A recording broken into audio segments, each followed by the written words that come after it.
Okay, here we are. Welcome to week 6. The obviously we love to write week because see my little emoji sometimes they show up and they don't. Aw. All right, anyway, the we love to write only because, and we have already been doing it, but you're writing a full rough draft this week. So the pattern has been and will continue to be basically you write something, then you peer review it, and then you revise it, and then you write something. So this is the last one of those, meaning this is the full draft of this essay, and then next week is the peer review, and then you basically fix it and turn it in. So you have the EDAPT also, because EDAPT is forever. So you have EDAPT to still do. So here's a couple things I would want to go over. Just point out tools that people can be using to help you as you just write the full draft. And I'll have more, and I'll put more in the Cyber Cafe since I'm trying to get people to go there. Remember, you have to sign in. I mean, you have to post basically, and that records your attendance for the week. So I don't know why they don't make that clear and so on.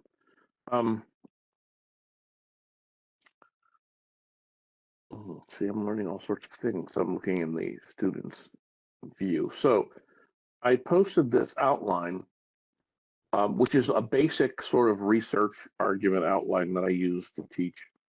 And it's not an actual assignment, right? It's not nothing you need to do and turn in or anything, but it's a way of thinking about how to put what you have into a full essay, like sort of where things go, right? At this point, you probably are pretty familiar with the fact you have an introduction paragraph, right? And you start off with the body paragraphs, and you want to have 3 main ideas. So that doesn't necessarily mean 3 body paragraphs, because you could have a main idea and you take like 2 paragraphs to explain it, right? In any event, so the important part is to have the 3 main ideas. These are all just names, and this should match up a little bit with some of the EDAPT stuff that they're discussing about the different ways of argument goes. This is the language from the Toulmin argument, which is about you have grounds, right? So I call them supporting ideas or whatever. They call them grounds. And what you want to have there basically is you want a topic sentence that is a ground, meaning it's making an argument. It's a and it's the argument it's making is supporting your overall thesis. I'll show something like that in a sec. But so then you have your main ground. Then warrants are basically like explanations or elaborations of the ground, and then you have specific evidence or research. You don't necessarily need 3 warrants for every ground. I just put 3, but I would say you would want 3 grounds for the essay, right? And then I put the counter argument down here. So the counter argument is when you bring up an opposing position, and then you basically shoot it down. It's an argument strategy. And I think, I can't remember which week it is, but EDAPT also sort of talked about this a little bit. It doesn't necessarily go all at the very end. I just put it here in the outline, because sometimes you can put it into these sections. So one part of your section is that you bring up the other side. So some people think this, and then you need to explain sort of why they're wrong. But so that's something to download and take a look at. And so that the downloading part for that is actually working, which is huge. This PowerPoint is just very basic, and I might have to alter it a little bit, but it's just trying to be like, here's what you need to have. I have to alter the length. That's one of the things I have to. Someone did ask if it could be longer than 4 to 5 pages, and my answer is yes, because it used to be 6 to 8 pages, right? So anyway, it is now 4 to 5. Longer, I have no problem with longer. No one ever loses points for longer. Then correct APA style. I even have a sort of an image of a first page, right? Or what do you call them? Title page, right? Actually, in the homework or in the assignment, I think they give you an example that you can use. And what I always do with examples is I just sort of take out the stuff that's there and then put in my own stuff. So let's see here. Argument research essay, full draft. So the sample argument is what I'm possibly thinking of. I'm going to try to get this because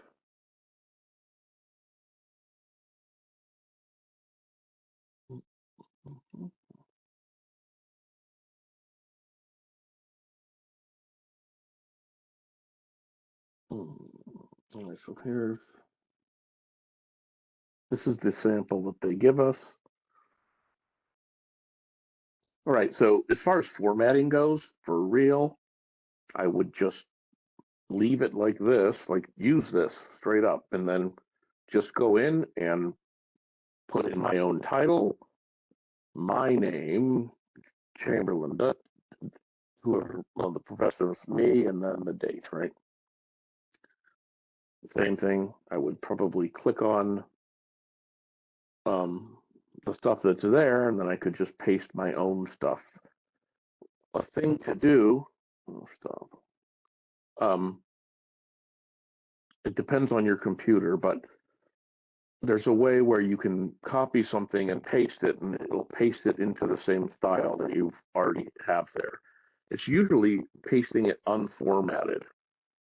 So if I copy and paste something unformatted, it'll actually just switch it out, meaning it'll get rid of what I've highlighted.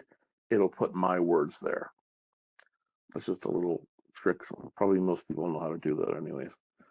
And then the reference page, right? So for this APA paper, all you really, you need the title page, reference page, and then you need 4 to 5 pages for the essay. So, right, the 4 to 5 definitely do not include the cover page or the references. All right, so it's a few things I just wanted to go over. I'm going to post this. I just made it. It's sort of just a general, I don't know, checklist. Look over this, just to see if you have it. So, for example, a couple of advice things: you want to make sure you're not using I or you in the essay. That's just the thing they don't want people to use because they think you're trying to create more of an academic tone, something. So, no I or you, and you don't want to refer to the essay, right? You don't want to just be like, in this essay, I am going to, or in this essay, I have, or while I was writing this essay, right? So just make no references to any of that. You're supposed to just be, here is the subject, and here's my argument about whatever the subject is, right? So the introduction paragraph, and I just do it as like a chain of sentences. I've always thought of it as that. So you have a hook or attention getting statement, right?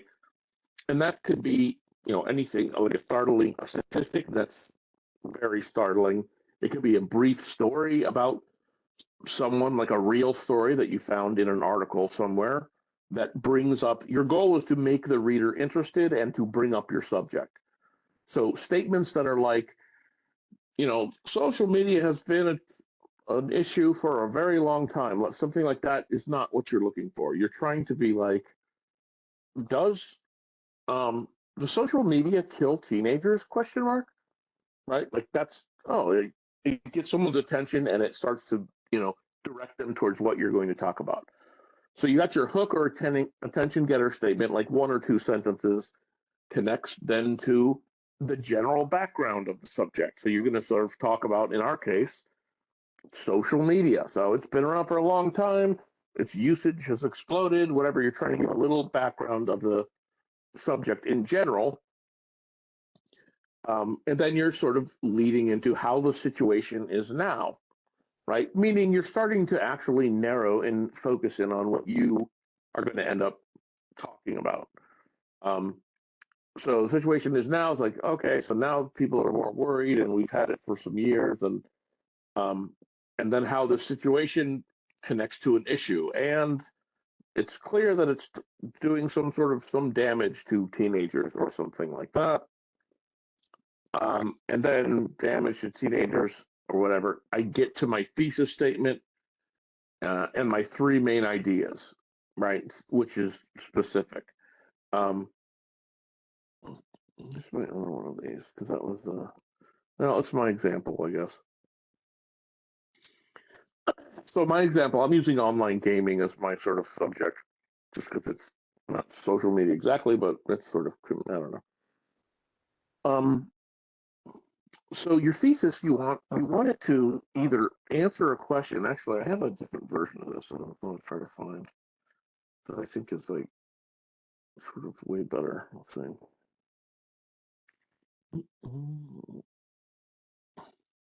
Okay, so I don't know. Perhaps it's not at all better, but same thing. Okay, so here we go. So the thesis statement, right, is either answering a question or taking a position or asserting an argument. So, which is really like they're all the exact same thing, really. So it doesn't, doesn't have to, it's not like you're make sure. It's just basically you're trying to make sure that you're arguing something, something should be this way or not. You don't always have to use that language, but I always find it's easier. In fact, I mean, I know that this is something that they say you don't always have to do, but um, if you can find a way to use the word because in your thesis, it will help you sort of understand your whole argument, right? So I don't just say social media is harming teenagers or adolescents and just leave it there. I say social media is harming teenagers because it does this, it does this, it does that. So if you force yourself just to use the word because in the thesis, it sort of automatically will help you present your subject as an argument. Um, mhm, mhm. So I know it's not doesn't always have to be like that, but that's one of my little tricks that I use to make sure that I'm actually making an argument of some sort. Okay, and then your three supporting ideas, right? Those need to be connected to your thesis. So if I say, the social media is causing harm to teenagers, here and my three supporting things need to help me prove that. So I'm going to do whichever body dysmorphia and bullying and something. And now here's my example thesis that I did, and this is my online gaming one that I just tried. And if you can do this, this is a very complete thesis because I sort of bring up the other side and then I bring in my side. So while many people claim that online gaming can help build communities, comma, the widespread engagement with online gaming has led to increased isolation, to dangerous levels of bullying, and to the erosion of social interaction skills. Just made this up off the top of my head about the subject, but so it's not like so obviously I need to go ahead and prove those things. That would be my next move. Um, so from this, right, I'm going to need three topic sentences. Those are going to be my three main ideas. And so I need to word them in a way that presents each little mini argument, sort of.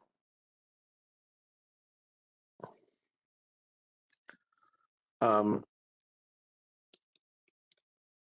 and I probably now need to find out what I'm like specifically going to say. Like, so my first one that I indicate in my thesis, right, is the increased isolation one. So my very first body paragraph is going to be about that. So online gaming has led to increased isolation because it encourages people to stay inside. And I don't know.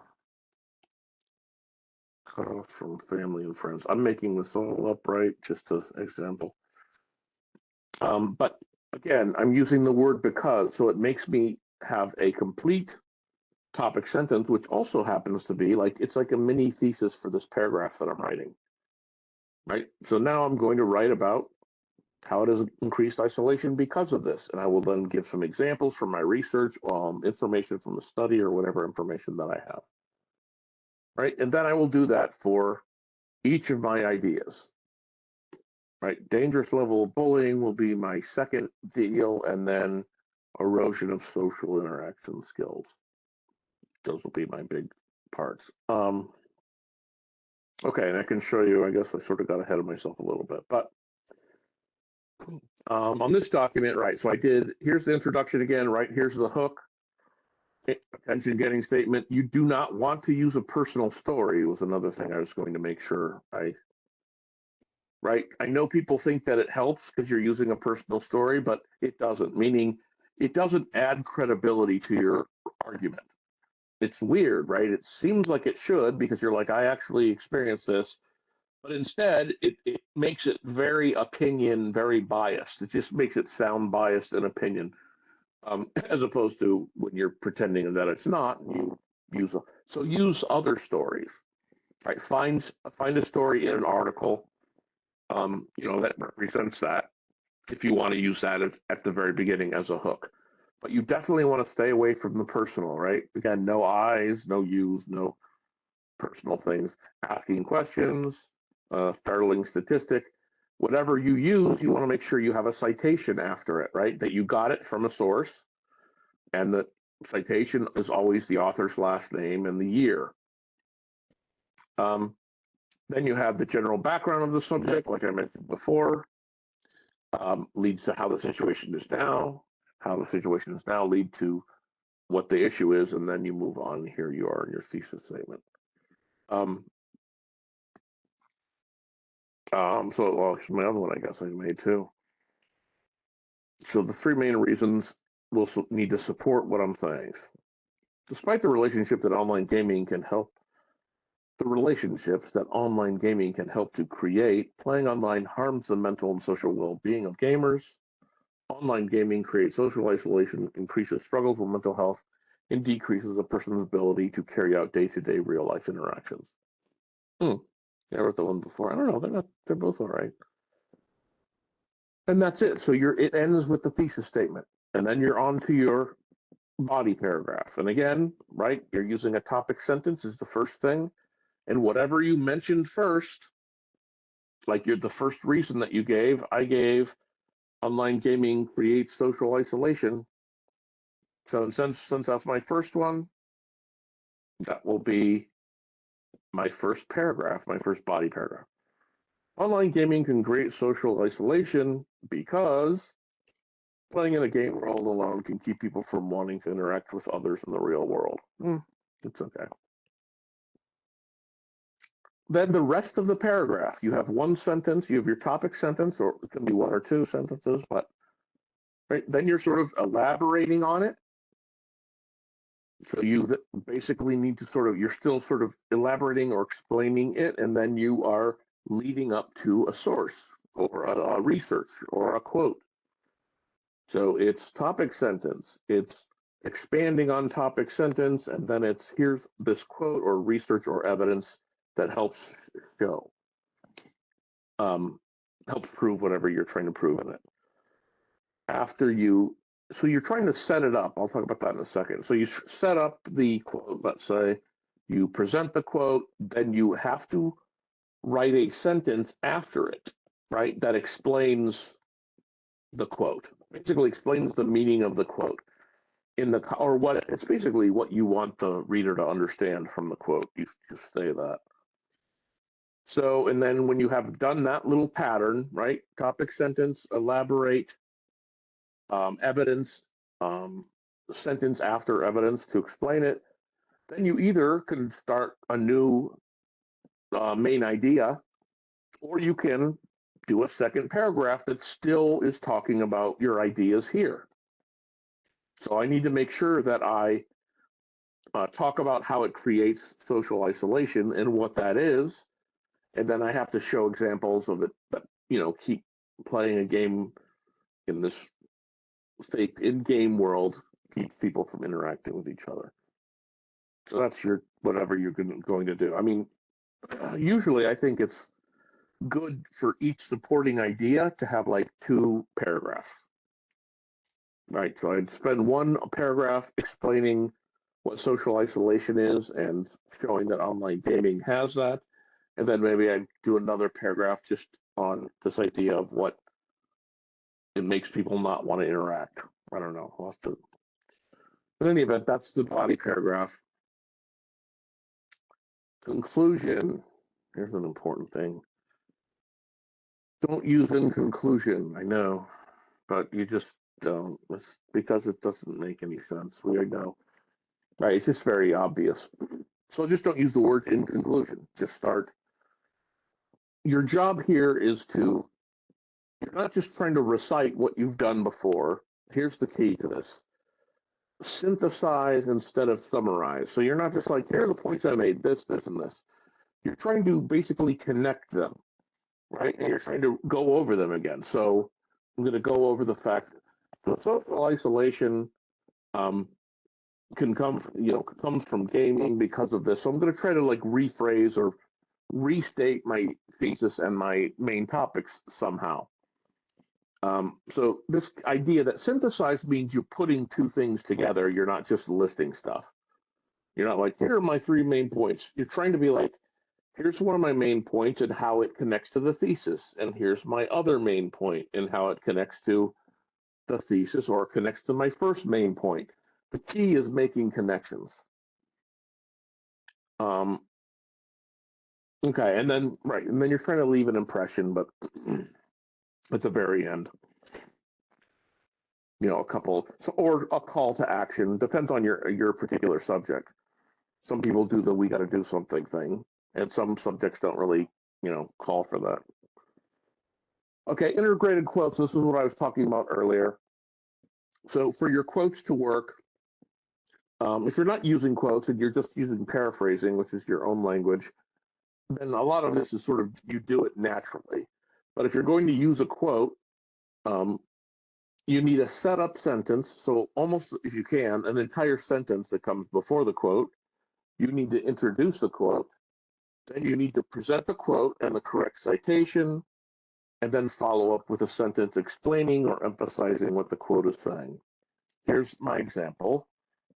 Ford reveals an imagined future in which she would have had a father to love her during the challenges of growing up. Ford writes, comma, still, I felt the absence of his physical presence in my life. He was not there to embarrass me with bad jokes in front of my friends or look at me with disappointment. There was no way to tell him about the small victories or catastrophes in my budding young adult life. And then I have last name. And I would put, Ed would have to be, it'd be last name, comma, that. And then if it's a direct quote and you can find a page number, you put the page number also. So I set it up, right? So I actually sort of be like, she reveals an imagined future which she would have had a father. Okay. So now we know who she's talking about since she doesn't say the word father, right? Anyway, so set it up. There's no way to tell him about the small victories or catastrophes of my budding young adult life. This demonstrates that growing up without a father made it more difficult for Ford to deal with the changes she was experiencing. That's better than her. Right, so it's a sentence basically just summarizing the meaning of what I just said. You have to sort of make yourself do these things because it's not natural. You're like, well, I'm just going to put the quote and everybody will understand what I mean by putting the quote there, but they don't. In general, readers are sort of, it's good to think of readers as being sort of lazy and dumb. And so your job is always to be like, I got to be as clear as possible. Even, if I have to repeat things, I'll repeat them, but maybe in fun and exciting ways. I don't know if this is like free floating language. All right. So I'm going to see if I can post this into the discussion board. And then I think that will be the end of this week. I will get this recording posted as soon as I can do that. What's the number? Let me see.